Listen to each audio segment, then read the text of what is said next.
Oi, pessoal, boa tarde. Tava aqui tentando fechar umas notas, mas vai dar um pouquinho mais de trabalho. E aí eu preferi parar para gravar a aula que eu tô. Vocês sabem que domingo eu não trabalho mais, né? Então, tô gravando a aula agora hoje. Meus dias de trabalho são de segunda a sexta e sábado no curso. Deixa eu só dar um aviso aqui. É dois, né? Primeiro, eu peguei as provas de vocês para corrigir no sábado, então tenham um pouquinho de paciência, porque eu tenho que conferir quem enviou o trabalho, que foram 3 atividades, né, no módulo passado que eu estou falando. Foram 3 atividades, o trabalho, daí eu tive que deduzir, nós tivemos que deduzir, diminuir os pontos para poder ver quem fez para dar ponto no mural, na participação do mural, e tem meio ponto aí pelo evento que teve no curso. Então, tenha um pouquinho de paciência, porque eu ainda tenho que pegar a listagem dos que participaram do evento e a listagem dos que participaram na elaboração do mural. Quem se ligou, e eu vi que algumas pessoas se ligaram, tem lá uma autoavaliação que eu coloquei justamente naquele exercício de revisão para a prova. E aí alguns colocaram lá que não participaram da elaboração do mural. Eu agradeço quem olhou, eu agradeço quem participou, tá bom? E dizendo para vocês que é o meu último mês, eu vou dar uma parada, porque eu preciso estudar, tentar mestrado, tentar fazer uma prova para o Enem dos concursos, porque eu estou ficando velha, cansada e a gente tem que renovar um pouquinho, né? A gente precisa tentar uma outra área. Meu sonho, eu não vou desistir jamais de dar aula em faculdade, já falei isso para vocês. Preciso do mestrado. Então, eu vou parar, vou fazer uns cursos, vou passar um período de leituras para dar uma melhorada na minha. Também vou publicar uns capítulos de livro, uns artigos em revista acadêmica, eu vou me dedicar um pouquinho a mim, tá bom? Vamos lá. Gente, estou com a incumbência de ensinar, de ministrar aulas no módulo de Psicologia da Educação 1. E aí houve um questionamento quanto por que um e não tem o 2, vai ter o 2, então não sei, conversem com a coordenação. Eu sei que até porque eu já trabalhei com os dois, na outra escola era o 1 e o 2. Vejam com a coordenação, que essa parte eu não sei. Mas aqui nós vamos ver os fundamentos psicológicos e sociológicos da educação. A gente vai ver algumas abordagens, as 3 escolas principais, as 3 concepções principais. E aí a gente teve uma aula bastante produtiva no sábado com as alunas que foram. Mas eu peço que vocês, sempre que tiverem dúvida, manda perguntinha lá no portal, por favor, ou me chama no zap, enfim. A dúvida foi feita para a gente tirar mesmo. E aí, nessa aula, a gente está vendo as teorias da aprendizagem, ou concepções, né? Com as 3 concepções que ajudaram a formular essas teorias que fundamentam a educação, que fundamentam o ensino. Essas concepções, né, ou essas abordagens, ou esses pressupostos são o inatismo, o ambientalismo e o interacionismo. Lembrando que o interacionismo é o que formulou o socio-interacionismo de Vygotsky e de Piaget. Tá?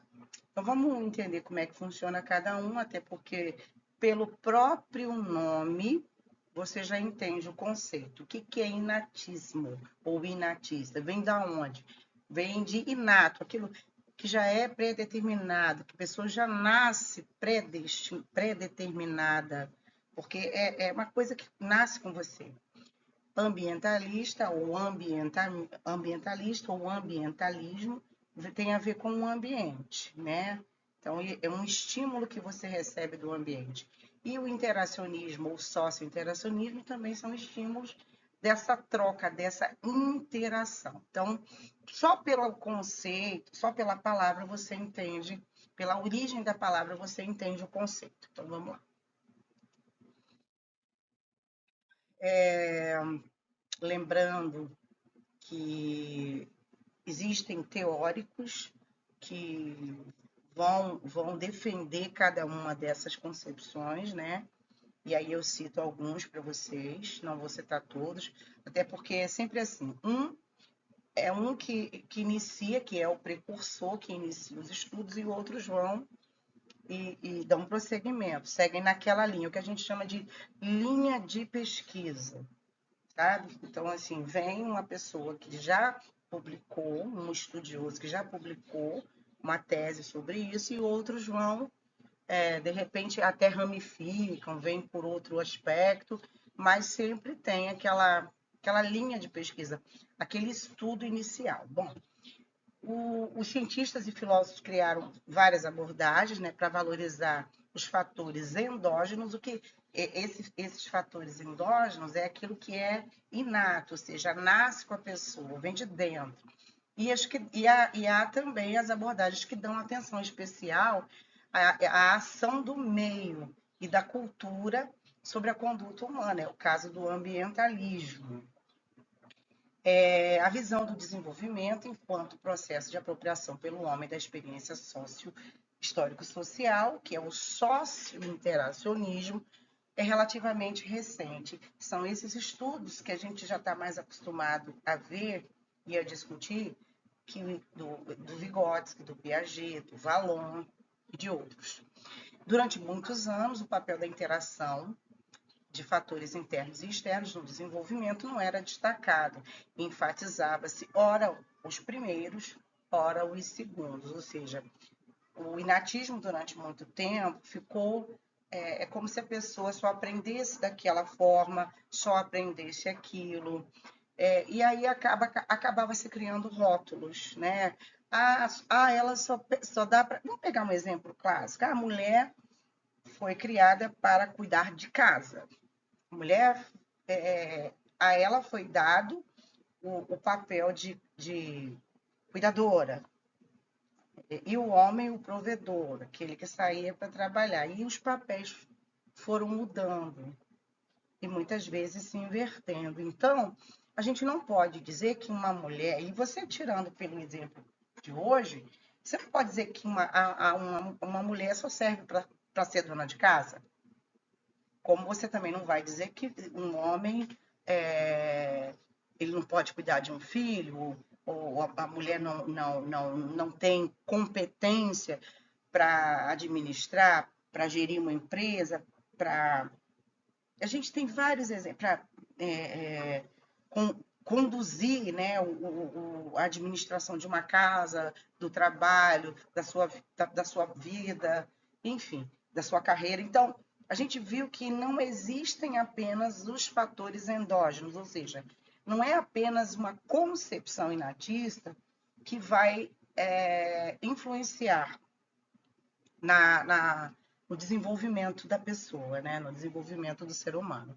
Então, a gente percebe que há, claro, fatores endógenos que influenciam, como os fatores exógenos também, ou seja, o que vem de dentro e o que parte desses estímulos que a gente recebe no meio e nas interações que a gente faz, né? Nas interações que a gente faz. Uma teoria da aprendizagem é uma tentativa de descrever o que acontece quando se aprende e como se aprende. Então, esse é o objetivo dessas teorias, ensinar ao futuro professor como que o aluno aprende. E você também se permite observar como você aprende, que fatores que levam você a uma determinada aprendizagem. Poxa, é verdade. Aí você passa para e observa. Por exemplo, eu aprendo melhor quando eu estou em sala de aula. Vamos pegar o exemplo de vocês. Por que tem alunos que preferem estudar no polo? ou seja, em cursos presenciais e não aceitam o ensino à distância, porque não conseguem aprender, porque precisa dessa troca.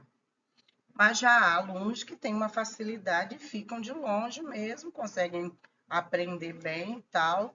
Só quero falar o seguinte, corrigindo umas provas aqui, eu vi que teve gente que eu acho que não estudou, tá?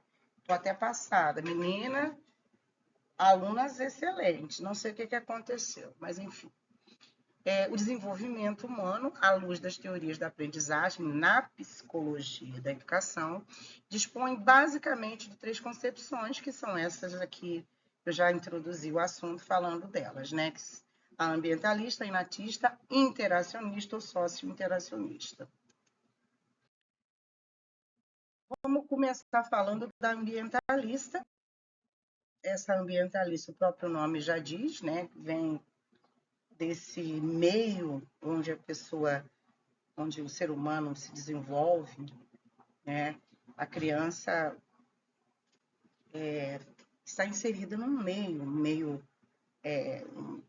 uma instituição familiar, ela tem contato com diversas pessoas na escola, ela tem os locais de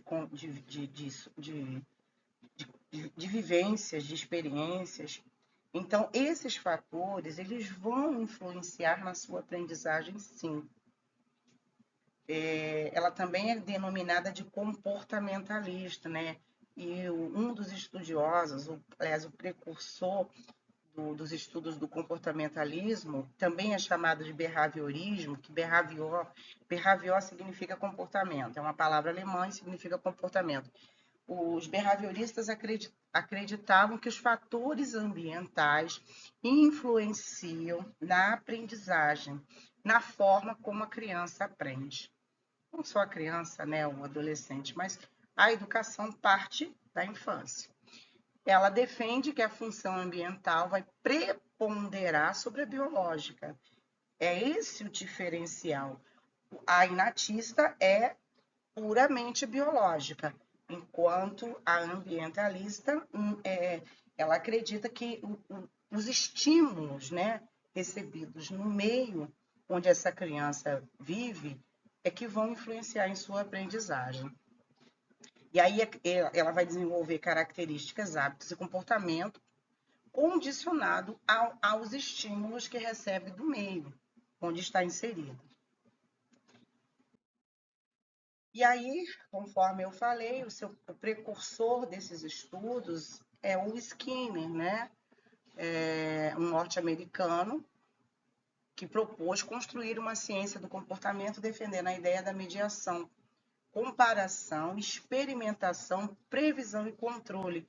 Ele priorizava os aspectos que são observáveis. Então, é uma ciência, é um estudo, ele conseguiu comprovar, e ele porém, ele desconsiderou o raciocínio, os desejos, as fantasias. Ele estudou não basicamente a mente, ele não estudou a mente, ele estudou o comportamento. E como esse comportamento vai influenciar na aprendizagem. Então, Skinner fez esses estudos iniciais e outros seguiram pela mesma linha, né?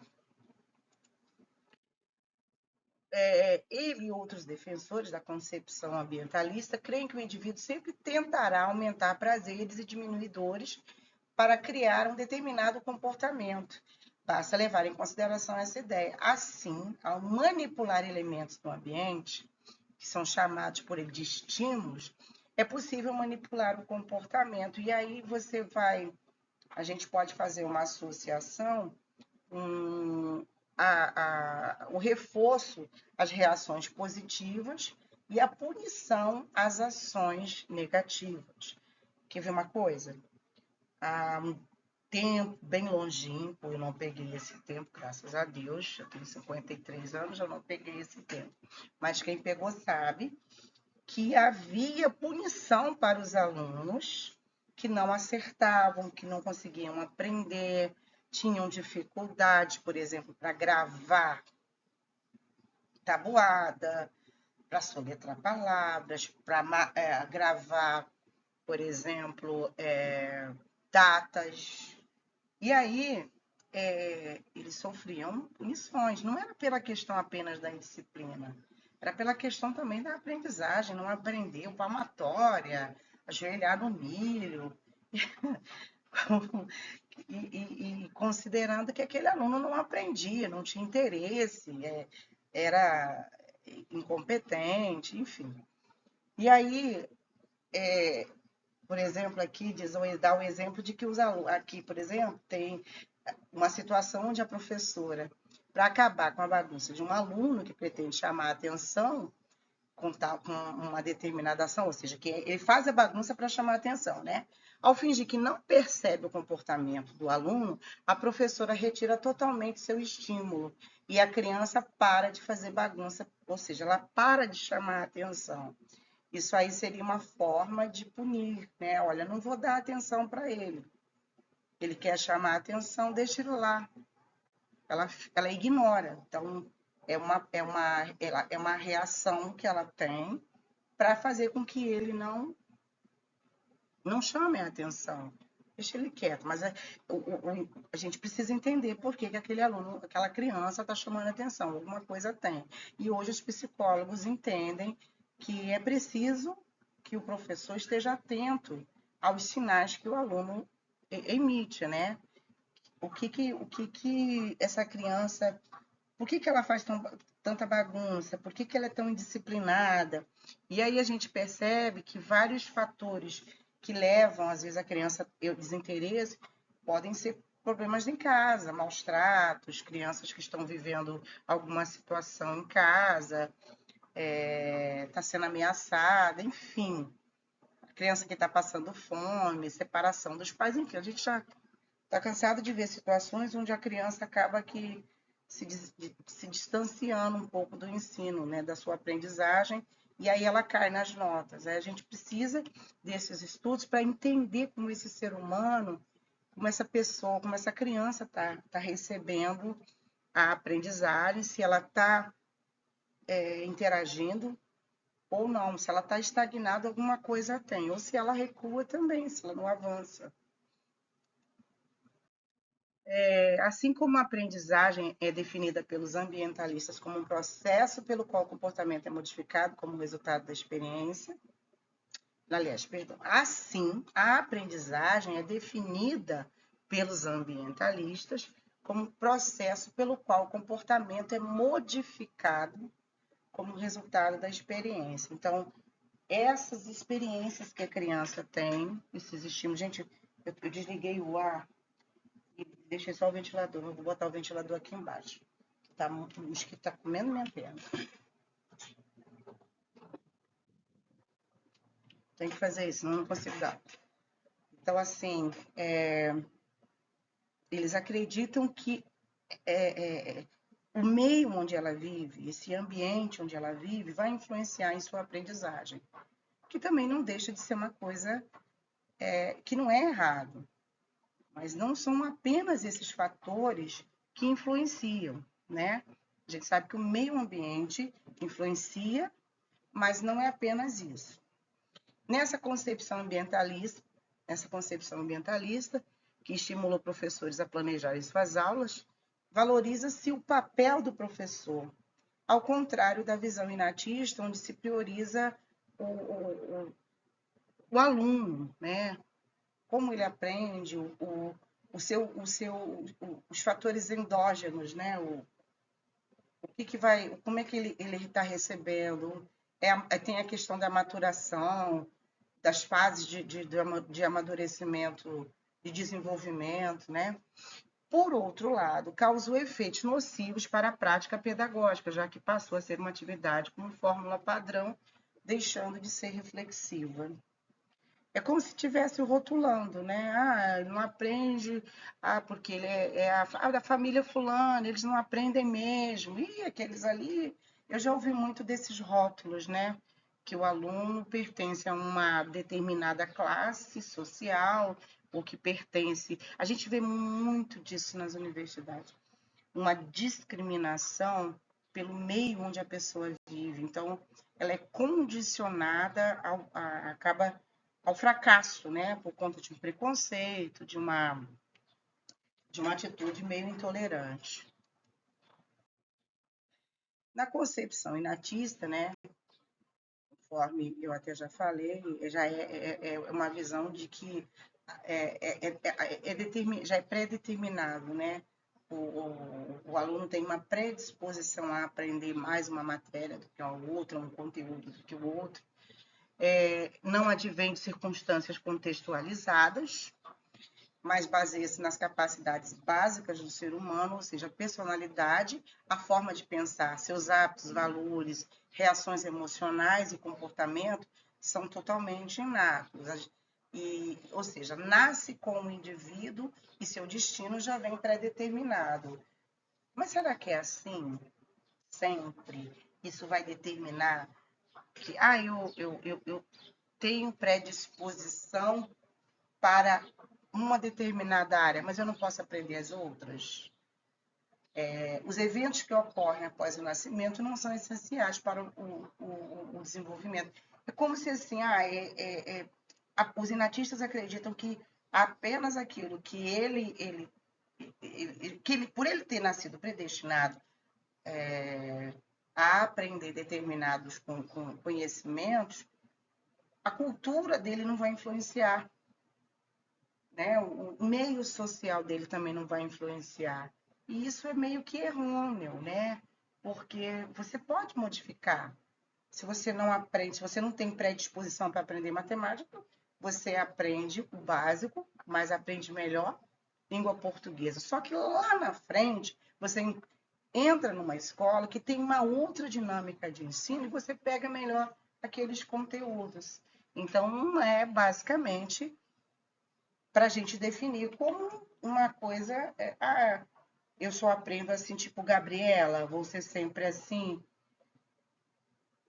Gabriela, eu sou. Como é que é a música? Eu nasci assim, você sempre assim, Gabriela? Não. Então, essa música Gabriela, ela já diz mesmo, é dentro de uma visão inatista, né? Quer dizer que você não pode mudar? Você não pode aprender de uma outra forma? Nessa teoria, a prática escolar não importa e nem desafia o aluno, já que este está restrito àquilo que já conquistou, né? O desenvolvimento biológico é que determina na sua aprendizagem, e o processo de ensinar e aprender só acontece à medida que o educando estiver maduro para aprender. Aí vem um pouco da teoria lá do Piaget e do Vygotsky, vocês vão reconhecer dentro dessa visão do desenvolvimento biológico, porque Piaget vai começar seus estudos a partir do inatismo. Vygotsky também. O processo de ensinar e aprender só acontece à medida que o educando estiver maduro, ou seja, tem que haver uma maturação, e a educação terá o papel de aprimorar o educando. É aquela coisa da mediação, de trabalhar em cima do que o aluno trabalhar a partir do desenvolvimento dele, dessa maturação. Nessa concepção, né, a prática pedagógica não tem origem contextualizada, daí a ênfase no conceito do educando em geral. Os postulados inatistas justificam práticas pedagógicas espontaneístas, do reforço das características inatas, onde o sucesso escolar está condicionado no educando e não na escola. E a gente vê que há uma visão hoje mais centrada no aluno, né? Essa é uma concepção mais centrada no aluno, como ele aprende, né? Que fatores que influenciam. Bom, as teorias inatistas já estão presentes desde Platão, né? Nos estudos de Platão na filosofia moderna, notadamente entre os séculos 17 e 18. Aí a gente tem outros estudos. Também para os racionalistas, né, dos séculos 17 e 18, principalmente Descartes, Spinoza e Leibniz. E aí eu mostro para vocês a foto deles, né? Que tanto os racionalistas, uma outra como estudo dentro da filosofia. Não vou me aprofundar aqui. Mas o Platão e os racionalistas acreditavam nessa concepção de ensino, de desenvolvimento humano a partir do inatismo. E a concepção socio-interacionista, que é a que a gente mais vivencia, que ela é contemporânea, tem mais a ver com os conhecimentos que a gente vem aprendendo, está lá na BNCC, está nos documentos normativos, nas diretrizes curriculares, essa concepção socio-interacionista, porque é preciso que haja uma interação entre aluno-aluno, professor-aluno, com o conhecimento. O aluno precisa obter, ele precisa fazer essa troca para que haja uma aprendizagem mais significativa. Chamado de socio-interacionismo, uma concepção que prioriza a relação social e cultural da pessoa com o meio em que ela está inserida, que vai estimular uma aprendizagem mais ativa, ou seja, a interação com o meio em que vive e com outras pessoas é de extrema importância e é por intermédio dela que se dá o aprendizado. É a concepção que os sócios interacionistas defendem. Já que a infância, quando começa o percurso do aprendizado, o socio-interacionismo é especialmente importante para o desenvolvimento psíquico das crianças. Então, a criança precisa, desde muito cedo, já estar na escola, e é por isso que a gente vê que crianças que têm que são inseridas na escola, na educação infantil, têm uma facilidade de se desenvolver melhor na educação, no ensino fundamental, porque ela já tem uma base. Ela já veio o quê? Socializando e depois ela foi para a pré-escola. Quem desenvolveu esse estudo, né, esse modelo pedagógico, foi o psicólogo Lev Semyonovich Vygotsky, já no século XX, mas ele só começou a ser aplicado a partir da década de 70, quando se iniciou um movimento com novos pontos de vista sobre as escolas tradicionais, onde o aluno passou a ser visto como ponto central do processo de aprendizagem. Então, a gente aí tem uns 53 anos, a minha idade, de estudos voltados ao socio-interacionismo, às formas do aluno aprender, voltadas ao aluno e não à escola, e nem são também centrados no professor. O socio-interacionismo vai priorizar as atividades em grupo, o relacionamento interpessoal e a linguagem, partindo da ideia de que o desenvolvimento histórico ocorre do social para o individual, ao contrário convergindo um pouco das ideias do inatismo, né? Mas muitas coisas do inatismo a gente percebe no socio-interacionismo, por exemplo, é o caso da maturação, né? Então, o meio ambiente. E o que é legal é que você observa, dentro do socio-interacionismo, um pouco do inatismo, da concepção inatisma, e um pouco da concepção ambientalista. Então, as duas estão inseridas no socio-interacionismo. Para Vygotsky, as pessoas só adquirem cultura e linguagem, além de se desenvolver historicamente e de estimularem o seu raciocínio, se estiverem inseridas em meios sociais, ou seja, se houver interação.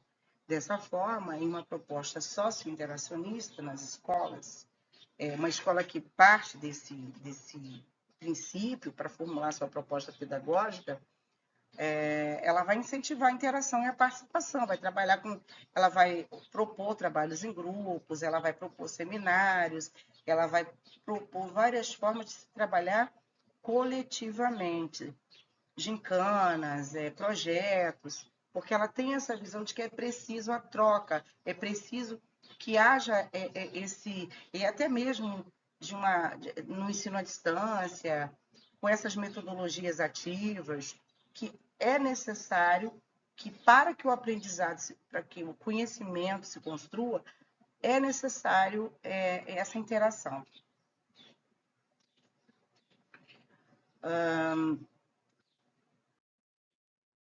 E daí surgem as teorias psicogenéticas, né? Porque a gente viu as 3 escolas, né, do desenvolvimento humano, as 3 escolas iniciais, essas 3 abordagens. Dali você começa a ramificar, os teóricos começam a ramificar, vendo outros aspectos, que é o caso da teoria psicogenética, que o psicogenético vai estudar a mente, a gênese do conhecimento, como ela se dá na mente, como esse conhecimento é construído, é formulado. E aí a gente tem 3 teóricos muito importantes, que são o Vallon, o Piaget e o Vygotsky. Se a gente trocar, né, a gente vai pegar primeiro o Vygotsky, Piaget e depois o Vallon. O Vallon é mais, ele vem depois, mas os 3 pegaram essa linha de pesquisa e compreendendo, passando a disseminar a teoria psicogenética. O que é o psicogenético, né? Conhece como psicogenética a disciplina que se dedica ao estudo do desenvolvimento das funções da mente, sempre que existam elementos que permitem suspeitar que esta evolução servirá para explicar ou oferecer uma informação de complementar relativamente aos mecanismos de atuação no seu estado acabado, como que a mente humana consegue abstrair, armazenar e, assim, fazer essa interação com o conhecimento, como é que esse conhecimento se constrói na mente humana? Deste corpo que é dotado de um cérebro. Então, eles vão estudar em psicologia a mente humana. Nesse sentido, a psicogenética contempla os procedimentos e os avanços da psicologia infantil, ou seja, quem foram as cobaias, as crianças, como meio para encontrar respostas que resolvam os problemas psicológicos gerais. É aquilo, né? É para você entender por que uns aprendem de uma forma mais rápida, por que outros aprendem de uma forma mais lenta, por que uns ficam estagnados, porque a fase de maturação, a fase de desenvolvimento, uma criança de um ano a 3 anos, de 1 a 3 anos, ela aprende de uma forma, ela vai até aqui, a partir dos 3 anos ela já começa a abstrair, a absorver mais conhecimento, e cada fase de maturação, segundo Piaget, por exemplo, aqui nos estudos de Piaget, que também tem a ver com os estudos de Freud, a maturação é muito importante. Há estágios que determinam como essa criança aprende, de que forma ela vai aprender melhor. O Piaget, os estudos do Piaget, que a gente viu também no sábado, tem a ver com o construtivismo, ele vai pela linha do construtivismo, dentro dessa teoria psicogenética. Já o Freud, não, ele tem a teoria do Freud e a teoria psicossexual, né? Que ele segue por uma outra linha, por um outro raciocínio. E ele analisa os aspectos sexuais, ou seja, os aspectos da sexualidade, do desenvolvimento sexual, para explicar sobre não apenas a aprendizagem, mas sobre as relações, né, que se estabelecem dentro da família, com o seu próprio eu, no contato com o outro. Bom, aí voltando a falar de Piaget, que desenvolveu um estudo sobre o socioconstrutivismo, ele entende que o desenvolvimento humano se dá a partir de 4 etapas. A primeira etapa é o período sensório-motor, que começa no nascimento e que se prolonga até os 2 anos de idade. A segunda fase, ou segundo estágio, é o pré-operacional, que vai dos 2 aos 6. O terceiro é o operacional concreto, que vai dos 6 aos 12. E o último seria o operacional formal, dos 12 aos 16. Observem que eu não vou detalhar aqui esses estágios, porque é o nosso trabalho, foi explicado em sala, e eu vou explicar para vocês depois desse slide seguinte. Nesse slide eu trago uma síntese de cada uma dessas etapas do desenvolvimento cognitivo, né? Aí eu desenvolvo o estudo da mente partindo da aprendizagem do cognitivo, né? Como esse intelecto se faz, né? Como ele se constrói. Aí vê, até conforme a gente viu, do nascimento aos 2 é o sensório motor, que também são chamados de estágios. Ali está estádio, mas é estágios. De 2 aos 6, dos 2 aos 7, o pré-operatório. Vamos dizer aqui que aqui no primeiro seria a creche, o período da creche. Aqui é da creche à pré-escola, e já início dos fundamental. Dos 7 aos 11 é o fundamental, e fundamental 1 iniciando o fundamental 2. Dos 11 aos 15, totalmente, do fundamental 2 até o médio. São as crianças que estão nessa faixa, os pré-adolescentes e adolescentes. Ocorre na sensório-motor, ocorre o desenvolvimento de uma ação reflexiva e instintiva para uma função simbólica. É o período onde a criança constrói e percebe o mundo pela coordenação de experiências sensoriais e ações físicas. E essa criança, a gente ali não está com erro não, tá? É porque a língua portuguesa em Portugal, ações com dois C cedilha, com C e um cedilha, né? E esse texto ali tem o nosso português é diferente do português deles. E esse estudo foi retirado de uma página de Portugal, de educação, né? Estudos em educação. Então, o que vai predominar no estágio sensório-motor?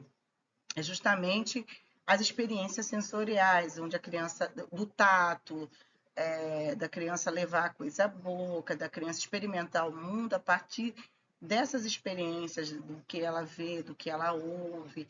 Então, a gente trabalha muito musiquinha, trabalha o desenvolvimento psicomotor da criança. Já no pré-operatório, a criança começa a representar o mundo com suas próprias palavras e imagens, demonstrando o desenvolvimento da capacidade simbólica e indo muito além das pistas fornecidas pelas ligações sensoriais e físicas. É quando a gente começa a alfabetizar a criança. E aí você já pode inserir um estudo da palavra. A criança, lá no operatório concreto, apresenta um pensamento lógico a respeito dos acontecimentos concretos e consegue classificar objetos em diferentes categorias, né? É o operatório concreto dos 7 aos 11 anos, onde a gente tem crianças ali do segundo ano, que vai até 11, 6, 7, 8, 9, 10. Então, até o sexto ano. Lá, dos 11 aos 15, é o operatório formal, onde o adolescente manifesta um pensamento mais idealístico, né? Então, é o período onde eles estão na fase da descoberta, da puberdade, que eles conseguem ter uma interação melhor, já definiram seus pares, fase do namoro, é uma fase onde eles estão mais críticos. Bom, e aí eu queria explicar para vocês o trabalho. Para quem já andou vendo, já andou sabendo, porque no grupo de vocês deve ter passado sobre isso, para quem foi, esse módulo não vai ter prova escrita. Nós vamos ter um trabalho.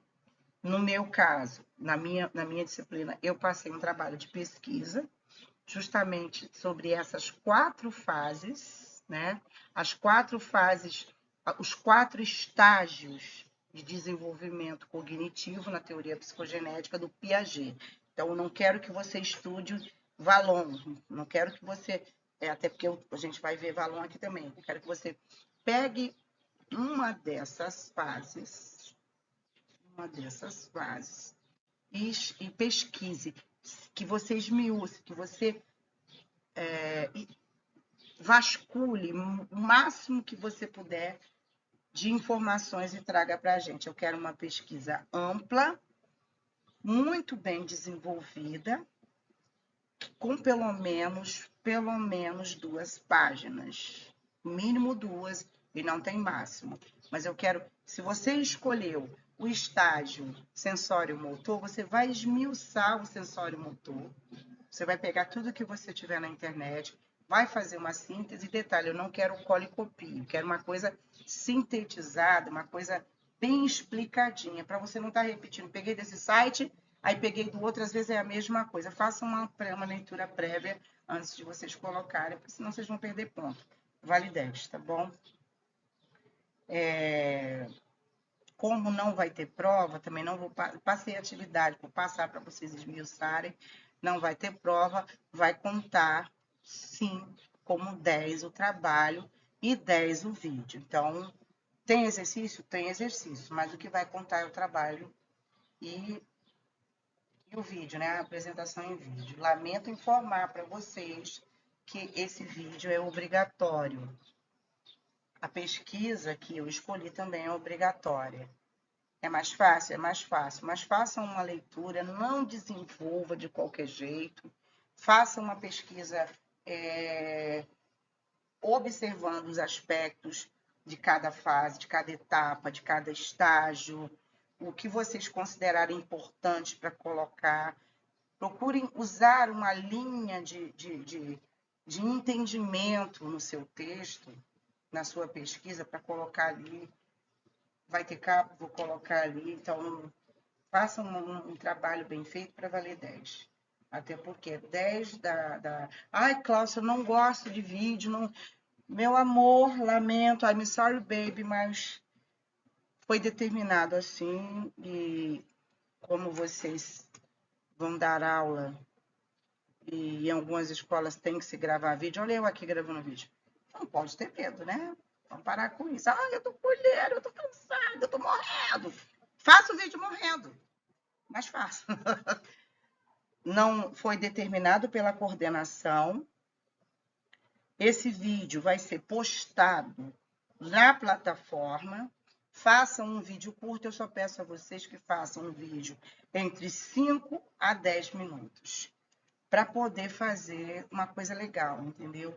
Onde vocês vão observar os aspectos, quais foram os estudiosos, o que cada etapa define, enfim. Então, pesquisar desses estágios de desenvolvimento, uma dessas etapas de desenvolvimento, segundo os estudos de Piaget, apenas Piaget. Não me coloque Vygotsky nem Valon, apenas Piaget, beleza? Então, é isso. Como a psicogenética trata de uma teoria relacionada ao conhecimento, à aprendizagem, ela se insere no campo da psicologia.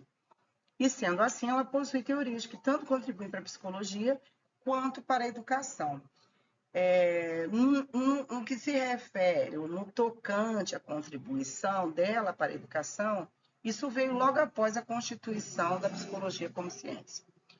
Essas teorias psicogenéticas, as quais foram representadas por teóricos como Piaget, Luria, Leontiev, Vygotsky e ainda Valon, explicam a gênese do comportamento humano numa perspectiva socio-interacionista.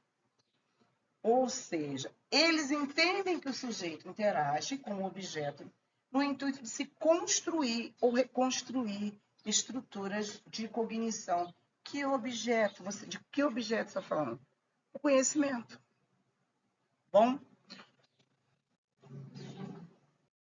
já expliquei o que é o trabalho, já expliquei qual é o autor que vocês vão enfatizar. Então, qualquer dúvida me procura. Ah, eu não sabia. Lembrando que temos até o dia 23 para entregar esse trabalho aí. Os 2 trabalhos eu deixei para o último dia. E aí eu falei anteriormente que Piaget, ele, dentro dos estudos psicogenéticos, né, dentro dessa teoria psicogenética, ele vem com a ideia do construtivismo, que foi essa ideia veio desenvolvida pelo Piaget na década de 20, onde para ele o construtivismo vai considerar a construção. A própria palavra já diz, construtivismo vem de construção, de construir. A construção do conhecimento, para que essa construção aconteça, a educação deve criar métodos que estimulem, que a estimulem. Essa teoria entende que o aprendizado deve acontecer por meio do professor como mediador e dos alunos, que não são apenas meros aprendizes. Então, o aluno é protagonista no seu processo de aprendizagem. Ele participa ativamente, não tem que depender apenas do professor para obter conhecimento. O aluno também corre, ele também. E aí me lembra aquela frase do Paulo Freire que diz que o professor, quando o professor ensina, aprende ao ensinar, ele fala assim, a frase assim, quem ensina, aprende ao ensinar. E quem aprende também está ensinando. É mais ou menos assim a frase. Então, há uma troca, é uma via paralela, né? Que uma vai em encontro com a outra. Ao mesmo tempo que eu estou aprendendo, que eu estou ensinando, eu estou aprendendo. O aluno também participa desse processo. Porque o aluno não é um mero aprendiz, não, ele é um indivíduo com informações e conhecimentos que precisam ser levados em consideração no contexto escolar. Eu não chego, não é aquela história do copo vazio, aquela criança que chega e não sabe nada, ela tem uma história de vida, ela está dentro de um contexto sociocultural, então ela tem informações que devem ser aproveitadas em sala de aula. Então, o construtivismo é isso. Então, para que haja o conhecimento, é necessário que uma troca. É necessário uma troca. Mas é só o professor quem sabe? Não. São sujeitos que constroem juntos esse conhecimento, constroem juntos os saberes. Quais são os princípios do construtivismo? O aluno é o protagonista do processo de aprendizagem. A gente viu isso aonde? Na escola inatista, a escola inatista, né? A abordagem inatista. Lembra que eu falei lá que vocês vão observar aspectos dessas teorias psicogenéticas nas teorias que nós vimos no começo. Então, você vê daí que tem a ver com o inatismo, né? Ele é aliás, o inatismo não, o ambientalismo e o interacionismo. O aluno é o protagonista. O nível de amadurecimento de cada estudante é respeitado. Por isso que a gente não pode passar o carro na frente dos bois. Eu não posso ensinar. Nem tudo que está no conteúdo tem que ser dado para uma turma se você não fizer adaptações e se você não conhecer muito bem o seu aluno. E é por isso que a gente faz avaliação diagnóstica, porque muitas vezes os alunos, isso é normal, são, digamos, né, 30 alunos, 10 tem 13, 10 tem 11, 10 tem 12, nem todos estão amadurecidos o suficiente para receber aqueles conteúdos. Então, a gente vai fazer o quê? Adaptações. Eu tenho que encontrar minha metodologia mais adequada para ensinar. Pega o exemplo do aluno especial que está incluso na sua sala de aula. É da mesma forma que eu vou ensinar para ele? Não, eu tenho que fazer adequação. Eu tenho que adequar aquele conteúdo, mesmo que seja de uma forma mais simples, eu vou dar o básico para ele, para que ele tenha a noção. Eu não vou aprofundar como o outro já tem um domínio maior, ele tem uma outra maturação, ele está bem mais desenvolvido. Eu vou trabalhar o conteúdo, mas eu vou trabalhar de uma outra forma. E se eu perceber que aquela turma não está avançando, eu vou voltar com o conteúdo da série anterior, sem problema algum. Porque aí eu trabalho de forma paralela, eu vou trabalhar fazendo o reforço. Nessa concepção, dentro dessa ideia, é que existe a chamada recuperação paralela. Vocês sabem que no segundo segmento o aluno passa com dependência. É assim nas escolas públicas e algumas privadas também, né? Acho que a privada também trabalha assim, porque está na... Elas têm que trabalhar porque está na LDB. O aluno, ele passa para a série posterior, mas ele vai com uma dependência ou duas, são permitidas duas. Mas aí, durante o ano, é feito um estudo paralelo, para que ele recupere o que ele não aprendeu na série anterior. Então, é isso. Então, é daí que você percebe um pouco dessa visão do construtivismo, onde essa criança ela não está madura o suficiente, ou esse adolescente não vai conseguir aprender de uma forma mais fácil. Ele passou, mas ele não conseguiu assimilar esses conteúdos e é preciso fazer um estudo adaptado para ele. O ensino é visto como um processo dinâmico em que o aluno interage e não é estático, como acontece com frequência em métodos pedagógicos tradicionais. O aprendizado é construído gradualmente e cada novo conhecimento é aprendido a partir dos conceitos anteriores. Deixa eu fazer um adendo aqui, pessoal, que é uma coisa que eu observo em vocês, antes de falar do papel do professor. Há alunos aqui na turma que têm uma dificuldade tremenda. Consegue fazer um trabalho de pesquisa? Consegue. Porque é mais fácil fazer os trabalhos de casa, você tem ajuda. Mas quando chega na prova, dá um branco. Ou quando a gente pede para fazer uma apresentação, ele não consegue desenvolver, ou mesmo explicar uma simples ideia. Eu estava comentando isso, acho que uma das alunas perguntou, professora, a senhora avalia o nosso comportamento em sala? Of course. É claro que a gente tem que avaliar. O que a gente ensina para vocês? Quais são os aspectos que a gente observa, né? Quais são os critérios que a gente utiliza? O domínio do conteúdo, a participação, o compromisso de vocês, a postura de vocês em sala de aula. E eu observo que muitas vezes tem alunos que estão na sala de aula, e eu estou sempre... Às vezes eu paro e fico olhando, a pessoa não observa. A pessoa está conversando enquanto eu estou explicando. Não é só o pequenininho que faz isso, vocês fazem isso também. Aí depois, ai, professora, que eu estou com um problema assim, ai, professora, eu não entendi. Tá, mas você prestou atenção na aula?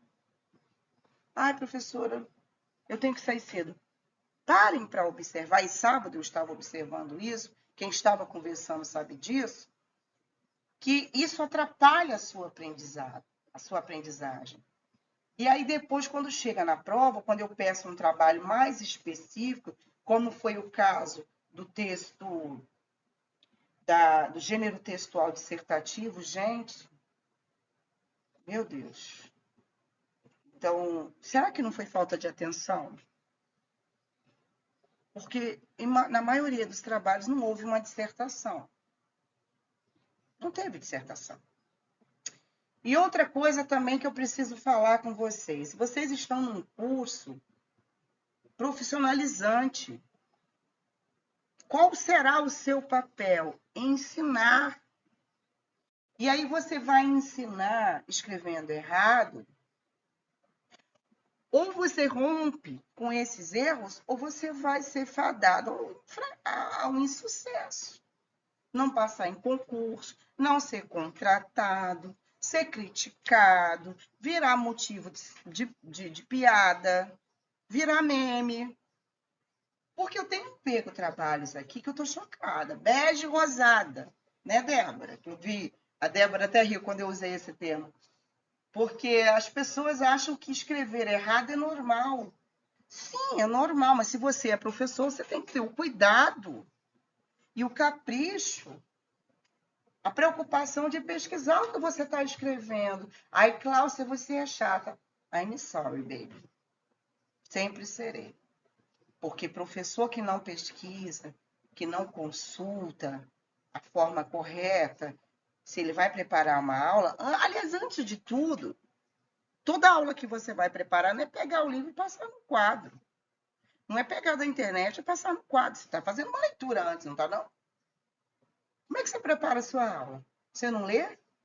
Você não propõe um exercício? Você não testa o exercício antes? O que acontece quando eu formulo uma questão que não ficou clara? Eu anulo a questão. É o normal, a gente anula, não prejudica o aluno. Mas errar toda uma prova, né? Então, eu tenho observado determinados comportamentos de vocês que acaba reverberando na prova. Enfim, é só uma dica aqui, um puxão de orelha, mas é necessário que vocês, claro, quem for assistir essa aula, também acredito que nem todos assistam, né? Vocês preferem ler o material. Gente, ensino à distância, eu digo com toda a propriedade, porque eu fui aluna do CEDERJ, consórcio CEDERJ, tirei meu diploma pela UERJ, ia todo final de semana, as cedergianas sabem disso. O ensino à distância ele é muito mais difícil. Não pense você que é fácil ficar de casa lendo, estudando. Não é. Tem coisas que você precisa interagir, trocar, perguntar, tirar dúvida. Mas, todavia, porém, entretanto, continuamos como dantes no quartel de Abrantes. Alguns alunos fazendo de conta que aprendem. Mas eu não estou fazendo de conta que ensino. Eu estou ensinando. E aí, já falei sobre o trabalho, que será uma pesquisa sobre os estágios de desenvolvimento cognitivo, o desenvolvimento humano na teoria psicogenética do Piaget.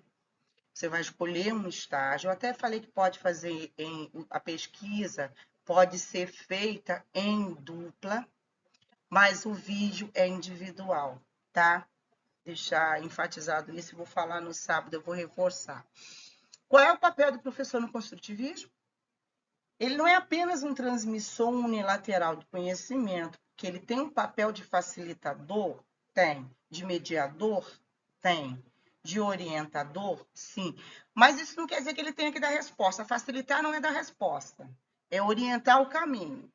Facilitar é você levar, olha só, o aluno, professora, isso aqui é assim, isso, mas se você perceber que tem isso aqui assim, então você vai mediando, você vai conduzindo, você não vai dar a resposta. Porque quem dá a resposta não é professor. Ele vai orientar, estimular, melhorar a aprendizagem, que é construída pelo aluno, e o que esse profissional na verdade, o que ele faz, na verdade, dentro da sua especificidade, dentro da especificidade de cada aluno, o que ele vai fazer é estimular para que o aluno seja protagonista do seu conhecimento, que ele aprenda a aprender. O professor tem a função de contextualizar o conteúdo do aluno em diferentes circunstâncias, aquela coisa da gente trazer situações do cotidiano para abordar situações que aconteceram, que a gente pode trazer para ilustrar o conteúdo que está se passando, né, ali, né, que está sendo ensinado. Contextualizar o aluno em diferentes circunstâncias que promovem o conhecimento, fazer aqueles hiperlinks, né, que a gente chama de hiperlinks, que podem ser teóricas ou práticas, mas que, quando está diante dessas situações, o estudante precisa encontrar soluções. E assim ele constrói o conhecimento. A gente viu isso numa disciplina, não é o blended, não, o blended learning, não. É o aprendizagem a partir de projetos, baseada em desafios, que está em inglês, eu não vou me lembrar agora. Essas parcerias que a gente faz, a gente viu isso na disciplina de metodologias ativas. A gente precisa trazer desafios, situações geradoras para que façam com que esse aluno aprenda. Então, para que fique mais fácil para ele entender, eu preciso de uma situação que ilustre, né? Que faça com que ele entenda melhor. Na abordagem construtiva, até as meninas falam para o Cláudio, sua didática é diferente, a gente dialoga bastante. E aí eu gosto quando tem essa troca, porque você, professora, tem a ver com isso, isso e isso? Tem. Ou não tem. Então a gente faz essa troca para entender melhor. É a forma que a gente tem de assimilar o conhecimento. Nessa abordagem construtivista, o professor também é responsável por incentivar os alunos a buscarem novos conceitos, novas maneiras de conhecer e de compreender o mundo ao seu redor, o que é apresentado em sala de aula. Então, é uma troca que parte do real, daquilo que o aluno já sabe, daquilo que ele já construiu, daquilo que ele vivencia. Trazer situações verídicas, fatos verídicos, situações do cotidiano para discutir em sala, fazendo que haja um paralelo com aquilo que está assim, com aquele conteúdo que está sendo ensinado. E vamos falar de Vallon, né? Dentro dessa teoria psicogenética, a gente tem os estudos de Vallon, que ali está 1900, não, gente, é 1962. Tem até um número a mais. Bom, ele nasceu na França, construiu sua teoria na psicogênese, fundamentando-a na corrente epistemológica materialista, histórica e dialética, os estudos sociológicos, os estudos filosóficos. Foi um grande pensador da afetividade, filósofo, psicólogo. Ele também ele se formou em medicina, trabalhou até o ano de 1971 em instituições psiquiátricas, dedicando-se ao atendimento de crianças com distúrbios de comportamento e deficiências neurológicas. Então, conhece a mente mais a fundo. E daí que ele desenvolve essa teoria da afetividade, que a gente chama, trazendo isso para a educação, a pedagogia da afetividade, que o Piaget também defende. Vallon foi um teórico socio-interacionista que fundamentou seus estudos no desenvolvimento humano pela perspectiva da afetividade, resgatando as questões da emoção. Ele parte do princípio que a história do sujeito se constitui no início de sua vida. Dessa forma, ele se desenvolve em contato com o meio no qual está inserido, e por meio desse encontro com a natureza orgânica e o meio social é que a criança vai se desenvolver. O Vallon também observa e fundamenta seus estudos nos estágios do desenvolvimento, na maturação. Só tem umas diferenças para os estudos do Piaget, porque ele não vê tanto pela questão biológica, ele vê mais pelo contato com o meio, ou seja, a interação. Ele vai priorizar os estímulos dessa interação com o outro. E já Piaget, ele entende que os aspectos biológicos são mais importantes, eles preponderam mais. O Vallon já pensa diferente. Vamos ver aqui quais são esses estágios. Vallon considera o modo de aprender, de compreender o desenvolvimento humano como contraditório da realidade, uma vez que sua teoria considera o desenvolvimento centrado na psicogênese da pessoa como um todo, sendo o homem um ser organicamente social e em permanente transformação, ou seja, a sua teoria é focada na perspectiva afetiva, cognitiva e motora, em relação à dialética, em uma relação dialética, em que o meio sociocultural transforma o ser e é transformado por ele. Dialético é porque há uma troca, elas convergem, elas dialogam, elas interagem, elas se integram. Então, tem que ter ele entende que tanto o aspecto cognitivo quanto o motor, eles conversando, o que é conversar? Não é como se fossem pessoas conversando, não é isso? É que eles dialogam entre si, eles se intercruzam.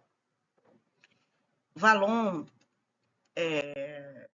desenvolveu seus estudos elaborando as fases, né, de desenvolvimento, mas ele dedicou suas pesquisas à psicologia do desenvolvimento,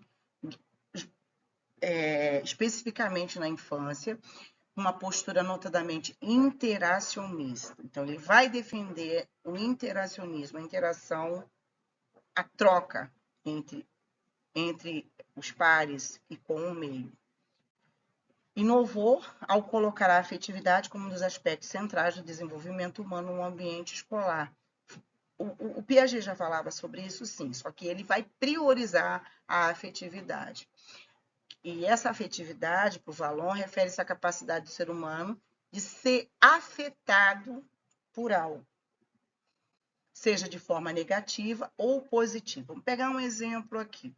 Tem professores, tem relações entre professor e aluno que elas não, nem sempre elas são positivas. Há a questão da didática, há a questão da antipatia, muitas vezes, que o aluno acaba tendo pelo professor, e é normal, nem todo mundo tem a mesma identificação.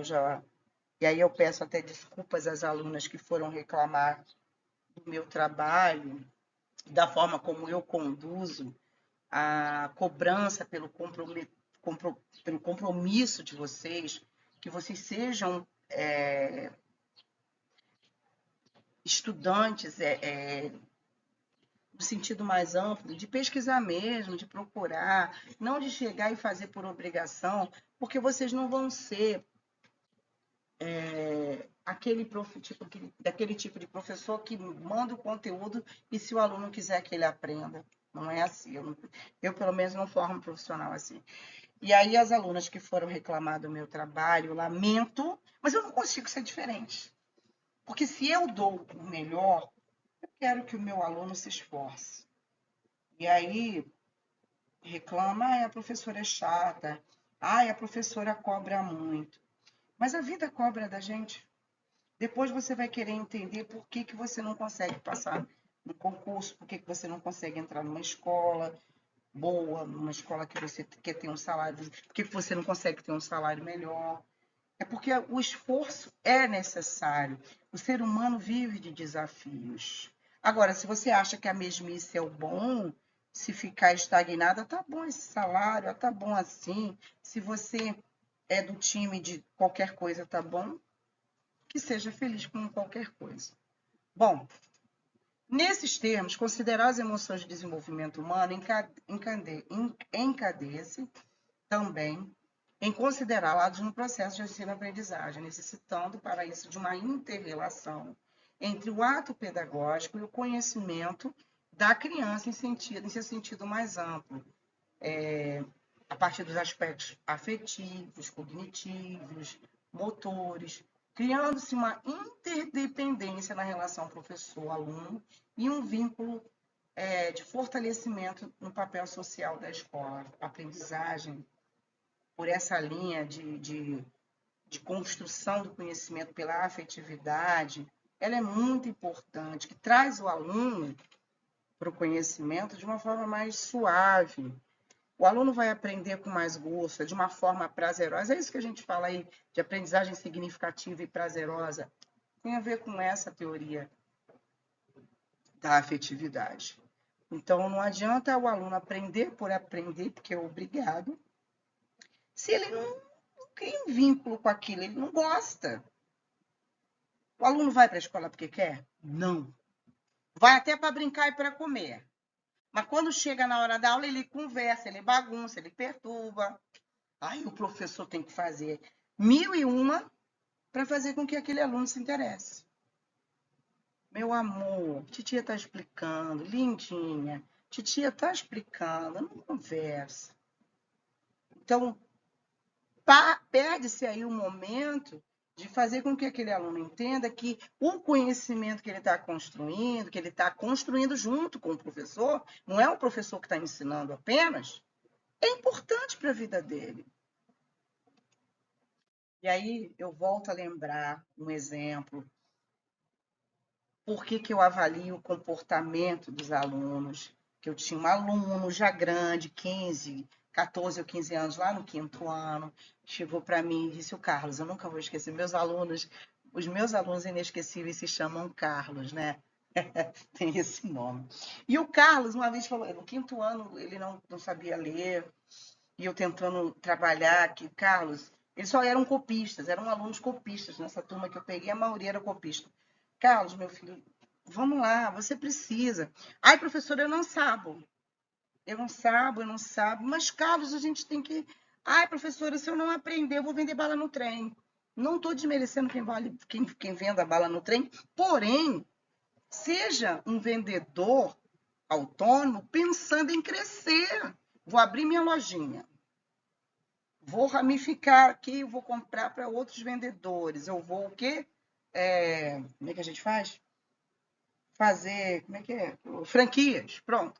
E aí, pensar grande, crescer, ter uma ideia mais, projetar para o empreendedorismo. E aí, anos depois, muito tempo depois, encontro o Carlos. Onde Carlos estava vendendo bala no trem? Ó, professora, hoje eu vou vender. Aí ficou feliz de me ver e tal. Professora, hoje eu vou vender bala em sua homenagem.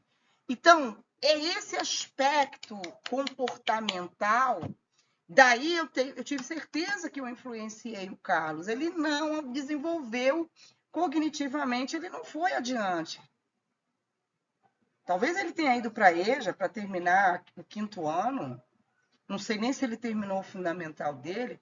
Mas o Carlos, ele entendeu que aquela professora lá em 2005, ela tinha uma preocupação em dizer para ele, Carlos, por que é importante estudar? E aí ele lembrou de mim, eu vou vender bar em sua homenagem, porque ele sabia que eu me preocupava com ele. E aquilo me deixou muito emocionada. Enfim, é essa questão do ensino, de uma educação que considera a afetividade. Não é dar intimidade, a gente não pode confundir isso com dar intimidade, mas criar um vínculo de afetividade com o aluno à medida que ele entenda que aquele conhecimento é importante para a vida dele. Eu detesto matemática, mas eu preciso aprender matemática. Ah, eu não sei escrever direito e não vou aprender, mas eu preciso aprender o básico. A educação vai transmitir uma potência no desenvolvimento cognitivo, afetivo e motor, que, conforme o valor, é possível visualizar uma harmonia na integração do organismo meio e a integração dos fatores ambientais que possibilitam uma aprendizagem por meio de sentidos, com a socialização e com a formação individualizada, ou da individualização, pois cada vez mais existe uma agregação entre professor e aluno, posto que um necessita do outro para que a escola cumpra o seu papel. E aí, se você não quer dar aula, se você não quer ter contato com o aluno, procure outra área, porque você vai precisar ter contato com o aluno, você vai precisar entender como esse aluno está saindo, está absorvendo esse conhecimento, por que ele não está aprendendo. Porque se não te interessa, porque passar o problema é muito fácil, mas o aluno é seu também. Ele não é apenas, eu digo que o aluno é da escola, mas é um papel seu procurar usar outras estratégias para fazer com que aquele aluno aprenda. Deste modo, a escola tem um papel fundamental na primeira infância, pois este é o período de adaptação da criança ao meio físico e social, tornando vínculos afetivos que são construídos nessa fase essencial para a evolução ao longo de sua vida. É necessário, então, incorporar a afetividade desde a educação infantil. E aí, isso não quer dizer que apenas eu tenho que trabalhar com a educação infantil cantando musiquinha, trabalhando com o lúdico, né? A gente trabalha muito o lúdico na educação infantil e trabalha o lúdico lá no ciclo de alfabetização. Mas o lúdico, ele não é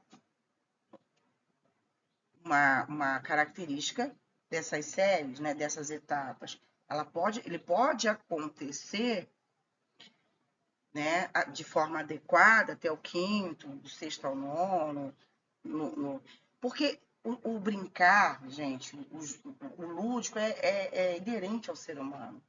Todos nós gostamos de uma brincadeira, de um jogo. Eu sou viciada em jogo até hoje. Então, porque eu aprendo melhor com a música, eu aprendo melhor com um joguinho, eu aprendo melhor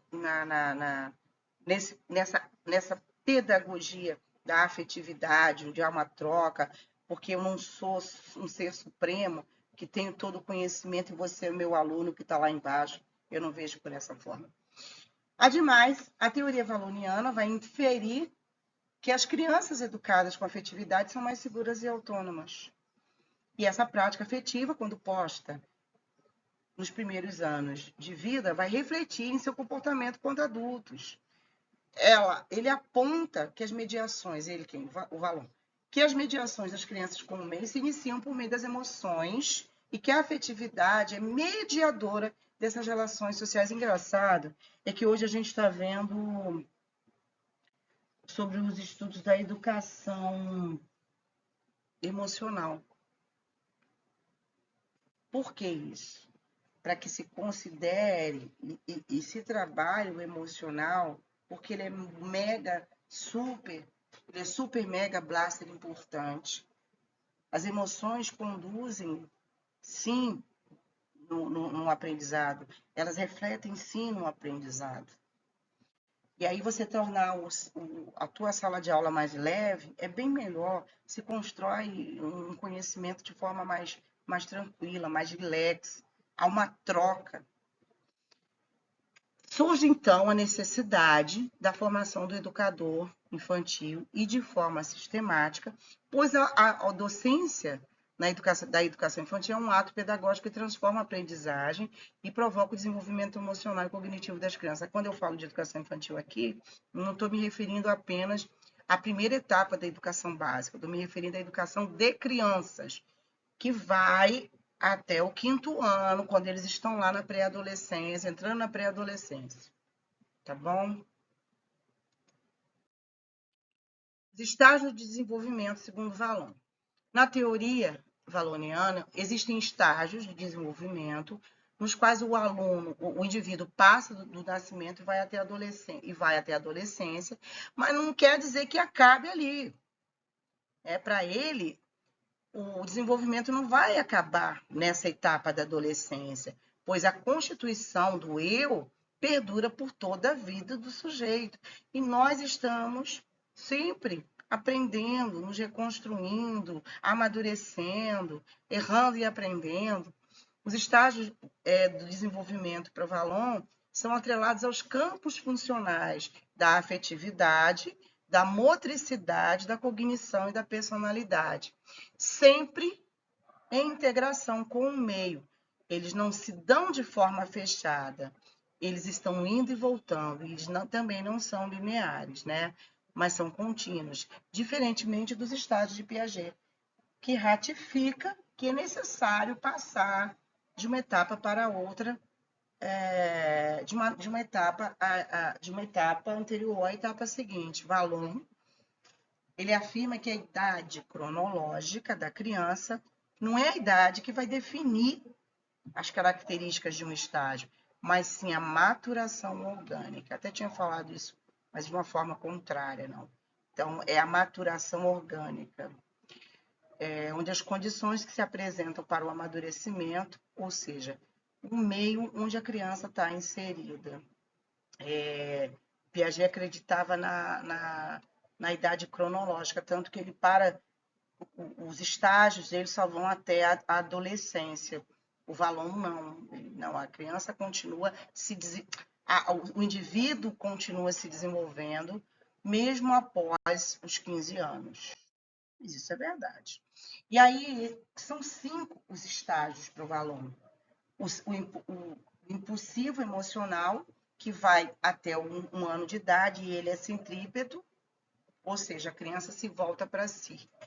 O sensório motor e projetivo, que vai do 1 aos 3, é centrífugo, ou seja, é para fora, ele se volta para o exterior. O personalismo volta a ser centrípeto. O categorial, dos 6 aos 11, para fora, e da puberdade e adolescência em diante, na fase da puberdade, é centrípeta. De novo, ele se volta para si. Aí, observe que o Vallon, ele entende que esse desenvolvimento ele vai perpetuar por toda a vida do sujeito. Não apenas, que não vai parar, que esse desenvolvimento não vai parar na puberdade. Então, nós estamos nos desenvolvendo cognitivamente, dos aspectos psíquicos, psicomotores, sociais, desde que nascemos, nós estamos aprendendo e nos desenvolvendo.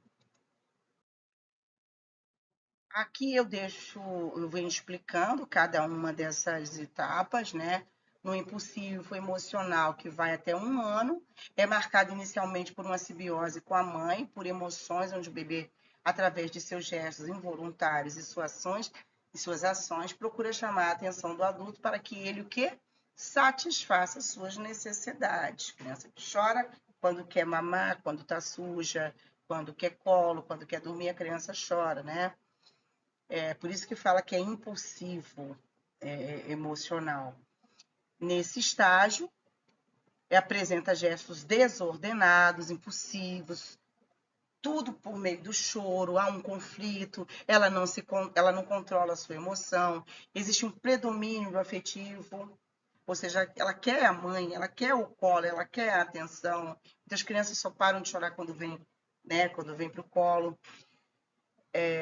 As ações são direcionadas, são voltadas para o interior, ou seja, elas são centrípetas, direcionadas para o eu, do eu para o outro, um ser indiferenciado, um bebê que sente-se parte do corpo da mãe. Então, a criança se acalma muito quando a gente põe ela no colo, porque ela ainda não percebeu, segundo Vallon, que ela é um ser à parte.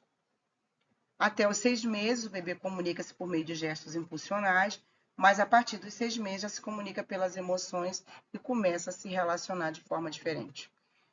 No estágio 2, que é o sensório motor e projetivo, que vai de 1 aos 3 anos, o que prevalece nessa fase é a inteligência prática e a discursiva, onde a criança interage com os objetos através de seu corpo e se apropria da linguagem. É nessa fase que elas gostam de pegar um brinquedinho, dormir com um bebezinho, um ursinho, que ela se apega a algum objeto. Por exemplo, meu filho mais novo, ele tinha o hábito de dormir com aquela fraldinha suja que ele detestava que a gente tirasse de perto dele, era o cheirinho, a gente falava do cheirinho. Tem crianças que gostam de se agarram a um travesseirinho, tem crianças que gostam de um ursinho, mas sempre tem aquele objeto no qual a criança se apega mais. E até quando vai para a creche, quer levar aquele objeto junto. Objetos através do qual ela se apropria, através de seu corpo, e se apropria da linguagem. Sobre este estágio, onde a criança explora o mundo que a cerca pela atividade motora, sensório-motora. No estágio 3, que é o estágio do personalismo, que vai dos 3 aos 6 anos, segundo Vallon, a criança desenvolve a sua autoconsciência, né? E Galvão, é um estudo que eu peguei e trago aí para vocês nas referências, diz que a construção da consciência de si, que se dá por meio das interações sociais, vai reorientar o interesse da criança para as pessoas, definindo o retorno da predominância das relações afetivas. No estágio 4, que é o estágio categorial, que vai dos 6 aos 12, esse estágio é marcado a abstração de conceitos concretos e o início do processo de categorização mental. Tem um pouco a ver com o estágio operatório concreto do Piaget, né? Esse estágio é onde a criança já está, onde a gente trabalha com conteúdos mais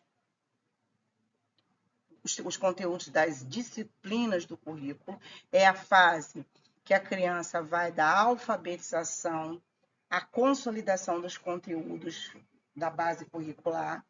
nas 7 disciplinas básicas, 6, em algumas escolas está se trabalhando 6, mas enfim, a gente trabalha 7 disciplinas básicas, que são as 5 do núcleo comum, mais arte, educação física, né? Estágio 5 é a fase da adolescência, o estágio da adolescência ou puberdade, que começa a partir dos 12 anos. É o estágio que é marcado pela afetividade, onde o adolescente busca o quê? A sua autoafirmação. Daí, a gente tem problemas, muita gente não consegue, alguns professores não conseguem trabalhar com essas séries, né? 4º, 5º ano, porque eles são difíceis mesmo. E eu sei disso porque trabalhei com eles a minha vida toda, mas são os meus cursos favoritos. Amo trabalhar com 4º e 5º ano, porque, sei lá, me identifico, a rebeldia me interessa, os problemáticos me interessam, gosto dessa linguagem com eles, se estressam, me estressam, mas eu amo. É a crise pubertária, que rompe a tranquilidade afetiva, que caracterizou o estágio categorial e impõe a necessidade de uma nova definição dos contornos da personalidade, desestruturados devido às modificações corporais resultantes da ação hormonal. Esse processo traz à tona questões pessoais, morais, existenciais, numa retomada da predominância da afetividade. São os aborrecentes. E alguns aborrecentes vão até a maturidade. Eu sou uma, muito orgulho. Então, perceberam a diferença dos estágios do Piaget para os estágios estudados por Vallon? E é também por isso que eu não vou... eu quis que vocês pesquisassem mais os de Piaget, para que vocês entendessem como cada estágio se dá dentro, não apenas na maturação, mas de forma biológica, o desenvolvimento do corpo e da mente, né, na visão de Piaget. E aí eu preciso que vocês ampliem esses conhecimentos e tragam isso em pesquisa e depois expliquem no vídeo, beleza? Bom, Vallon explica que o desenvolvimento humano não segue uma linearidade, mas que ele é dialético, eu falei isso há pouco, em que o ritmo de desenvolvimento é particular de cada um tem uma forma de aprender, não é uma coisa fixa para um ou para outro, isso vai depender dos fatores externos, dos estímulos que se recebe, daquilo também que é inato a cada um. É um ritmo de desenvolvimento particular, pois os resultados de fatores externos e internos, olha o que eu acabei de falar, estão presentes desde o nascimento. E aí Galvão diz que os fatores orgânicos são os responsáveis pela sequência fixa que verifica entre os estágios do desenvolvimento, mas que também não garantem uma homogeneidade no seu tempo de duração. Podem ter efeitos amplamente transformados pelas circunstâncias sociais nas quais se insere cada existência do individual, e mesmo por deliberações voluntárias do sujeito. Por isso, a duração de cada estágio e idades a que correspondem são referências relativas e variáveis, em dependência de características individuais e de condições de existência. E aí, nessa perspectiva dos estudos de Vallon, dentro dessa visão que ele tem, tanto o inatismo quanto o ambientalismo, essas concepções, elas estão muito presentes. Então, os fatores externos influenciam, mas os fatores endógenos, aqueles que são inatos, também vão influenciar, né? É importante salientar que a relação interpessoal professor-aluno é fator determinante nesse processo que é aberto e permanente, e atualmente existe-se do profissional de educação mais conhecimentos científicos, por isso que é necessário buscar conhecimentos, estar sempre estudando, sempre buscando compreender um tema a partir de outras fontes. mais conhecimentos científicos, práticas pedagógicas livres e direcionadas e intencionalidades nas atividades realizadas. Assim, é necessário que exista um maior envolvimento com os objetivos a serem alcançados, de forma com que o planejamento seja coerente com a sala e com o que a BNCC propõe, né? E para isso, o papel da afetividade é um elemento importante para aumentar a sua eficácia na realização dos objetivos. Pois esses fatores com as emoções e são concretos, são históricos e trazem bagagem para que o meio lhe ofereceu. Essa teoria auxilia no planejamento do ensino, levando em conta as características individuais e o contexto, além das atividades propostas. Então, quando eu digo para você que tem que fazer, eu vou trabalhar o lúdico, mas que haja uma intencionalidade pedagógica nessa brincadeira, nesse ato de você levar o aluno para o pátio. Não é jogar o aluno lá e brinca aí. Tem que ter uma intencionalidade pedagógica. É claro que, em raras exceções, está calor. Deixa eu tirar meu aluno de sala. Você está até, meu Deus, você está até salvando uma vida. Porque no calor que faz no Rio de Janeiro, nas saunas de aula, nas saunas mesmo, e criança descendo toda hora para beber água, é melhor que você leve ele para o pátio.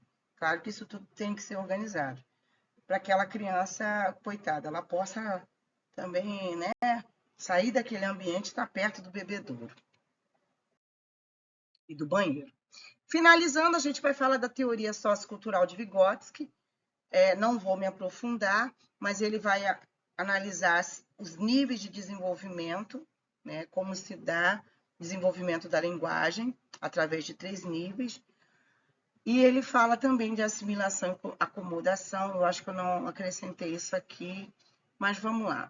Vygotsky, né, ele propôs a análise das relações entre as duas funções psicológicas a partir de uma perspectiva teórica que não foi abordada por outros estudiosos.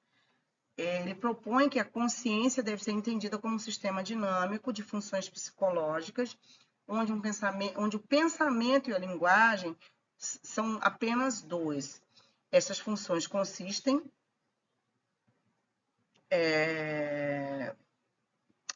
constituem as diversas formas de atividade da consciência. A linguagem, para Vygotsky, é um instrumento fundamental para o desenvolvimento do pensamento e sua evolução. E é por esta razão que Vygotsky propõe que o pensamento e a linguagem são bases para compreender a natureza da consciência humana. A forma de se expressar, a forma do aluno manifestar seu pensamento, como ele consegue abstrair, é muito importante nos estudos de Vygotsky, né? E daí o professor precisa entender aquela coisa, como ele chegou a essa resposta. E você precisa o quê? Ter uma função dialética, de você. Por isso que a gente trabalha muito a oralidade em sala de aula, porque muitas vezes o aluno em sala ele já deu a resposta. Preciso ouvir o aluno em sala de aula. Se considerarmos a linguagem como um instrumento que tem origem social, e essa linguagem eu não me refiro apenas à linguagem verbal, mas a linguagem também escrita, tá, gente? Se considerarmos a linguagem como um instrumento que tem origem social, nos referimos ao fato de que toda atividade, ou seja, toda atividade é um processo mental, ou o processo mental é feito através de instrumentos psicológicos. Ou seja, símbolos que facilitam ou possibilitam pensar. Para este autor, os instrumentos, quais são os instrumentos? A língua, a obra de arte, os escritos, os desenhos. E aí eu me lembro da fase da garatuja da criança. Quando a criança está fazendo os seus primeiros... Até tenho aqui a garatuja do meu neto, meu periquitinho. Ele faz as garatujinhas dele aqui no meu quadro. Não sei se não dá para perceber, porque está ofuscado. Mas a criança, ela faz os rabiscos. E é a linguagem dela, a forma com que ela tem para se expressar. E ela está passando uma mensagem que muitas vezes a gente não identifica.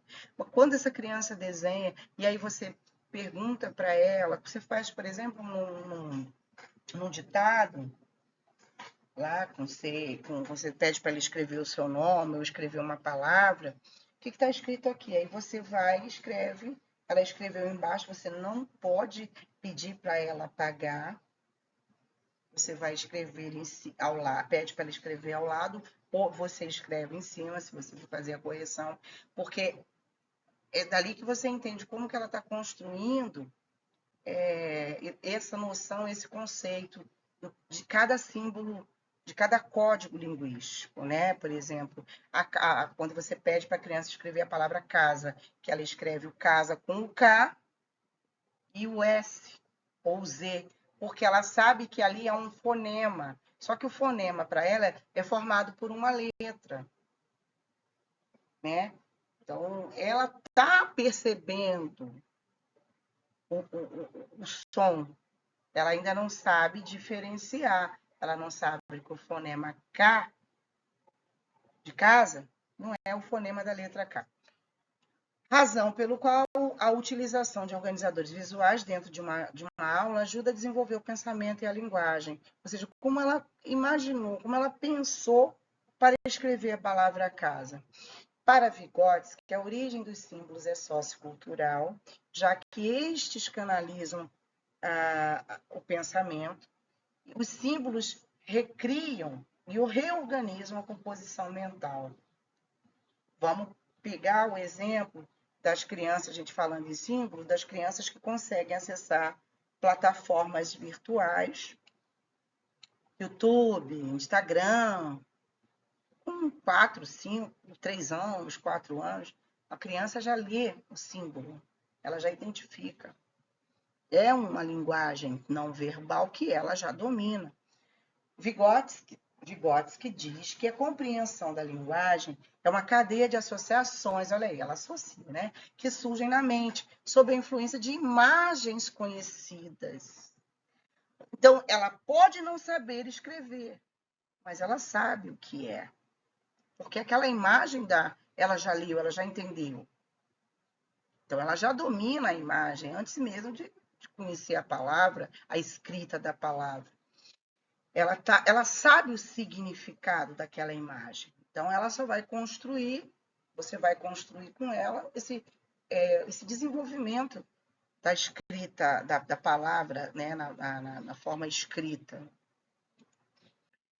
Se considerar. Não, aí eu falei para vocês das zonas de desenvolvimento, né, que ele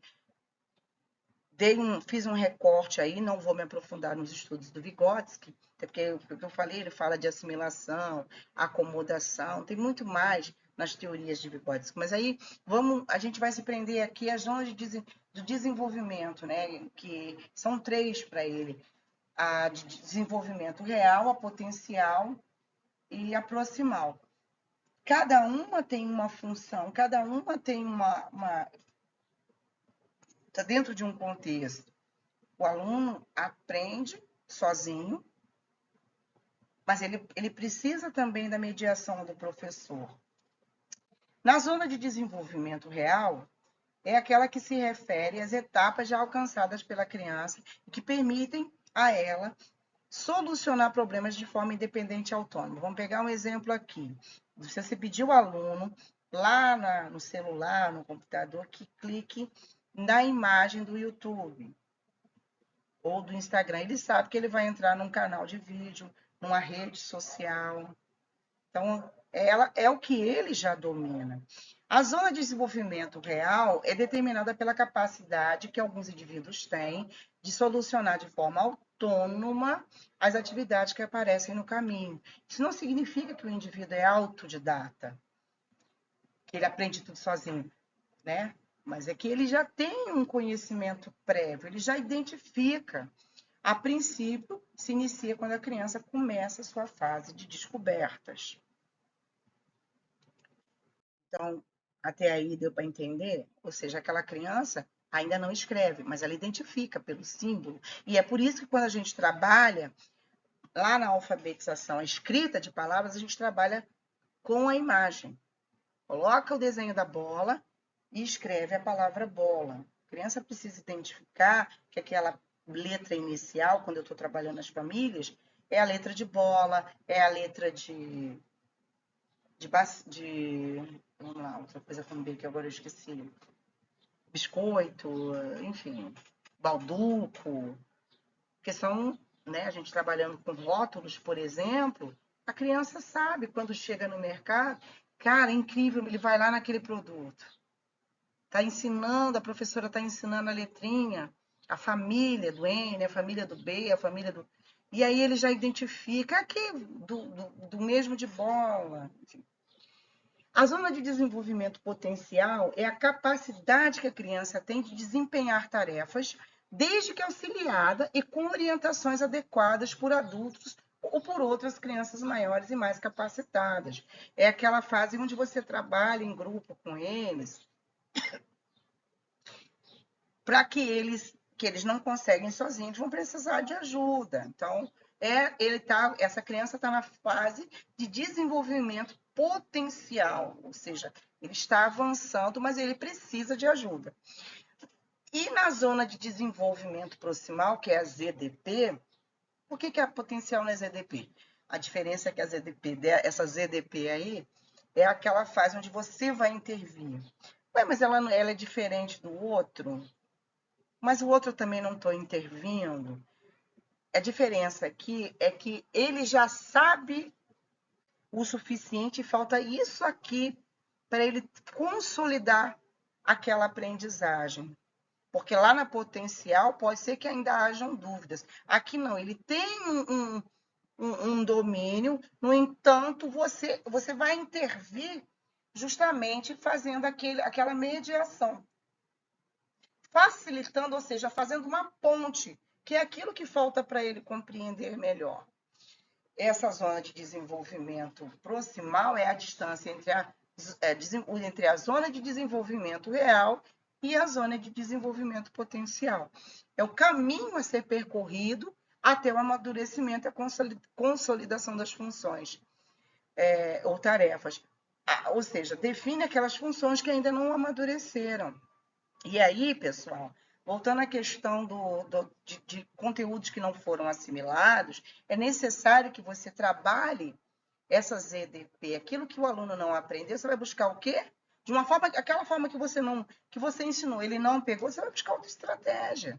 Aí você está trabalhando a ZDP, porque você percebe que faltou alguma coisa. Então, aí você vai criar essa ponte, né? Aí até diz, né, mas que habitualmente estão em estado embrionário, ele precisa nascer, ele precisa, né, pipocar para o mundo, ele precisa aprender, amadurecer, e a ZDP é essa zona que te permite fazer isso. E aí, às vezes, com uma simples estratégia didática, você vai mais além, você consegue fazer com que ele aprenda. De acordo com Vygotsky, a ZDP é fomentada pela interação de um indivíduo com um aprendiz, com outros indivíduos com a própria experiência. Portanto, o uso dessa abordagem na prática pedagógica necessita que o professor, o instrutor, o mediador identifique na criança a zona de desenvolvimento proximal e o estimule rumo ao progresso conjunto, né? Isso faz com que o caminho da aprendizagem seja condutor do aprendiz da zona de desenvolvimento proximal e ao desenvolvimento, ao seu nível de desenvolvimento, né? Antes, porém, de frequentar o ambiente escolar, a criança desenvolve seu potencial, aquela bagagem que ela traz de casa, a partir das trocas estabelecidas e adquire conhecimento. Então, essa criança não chega pura. Essa criança não sabe nada, sabe e vem para a escola para você trabalhar na ZDP. Né? Quando começa a frequentar a escola, ela se familiariza com esse mundo, sai da zona de desenvolvimento real para atingir o seu desenvolvimento potencial, com o auxílio do professor mediador. A noção do desenvolvimento do indivíduo remete ao contínuo de uma evolução. E como se o indivíduo, quando caminhasse ao longo do ciclo vital, num processo, é como se ele caminhasse num processo evolutivo, né? O processo inclui tanto a maturação biológica quanto as interações com o meio. Essa evolução nem sempre é linear, ocorre através dos aspectos motores, cognitivos, afetivos e sociais, a cultura e a interação vão influenciar diretamente nesse processo de desenvolvimento do indivíduo. Bom, é isso. Acho que falei demais, mas tentei ser o mais clara possível. E aí a gente vai se ver na próxima aula. Eu vou exportar e depois eu posto para vocês a aula. Já falei sobre o trabalho, volto a explicar que esse mês não terá prova, nós estamos no último mês do ano, teremos 3 aulas apenas, 3 encontros, e a prova não é prova escrita, é um trabalho de pesquisa e um vídeo que vocês vão fazer. Vocês vão escolher entre as 4 fases do desenvolvimento segundo os estudos de Piaget, e vão escolher apenas uma e vão destrinchar, vão aprofundar, vão desenvolver uma senhora pesquisa valendo 10 e tentar ali, ó, fazer igual a titia está fazendo aqui. Ah, eu posso fazer isso no PowerPoint? Show! Meu PowerPoint me permite gravar, tá? Eu posso fazer isso lento? Não. Não. Deixei isso bem claro. Você vai fazer uma síntese. Cláudia, mas eu posso fazer uma colinha com as palavras, né? Porque a gente faz uma colinha. Mas essa colinha é só para você ter um direcionamento, porque você já construiu o seu conhecimento ali, o que você precisa desenvolver. Você já construiu esse conteúdo na sua cabeça, porque você pesquisou. E aí você vai fazer uma explanação, né? É uma aula bem... É uma palestrinha, que eu falo, chamo de palestrinha. Uma explicação básica daquilo que você estudou, daquilo que você pesquisou. Cláudia, mas pode ser em grupo? Pode, a pesquisa pode ser em grupo, dupla, mas o vídeo é individual. Você falando, tá? De 5 a 10 minutos, por favor, não exagerem, porque eu não vou ter tempo. É isso. E até a próxima aula, então.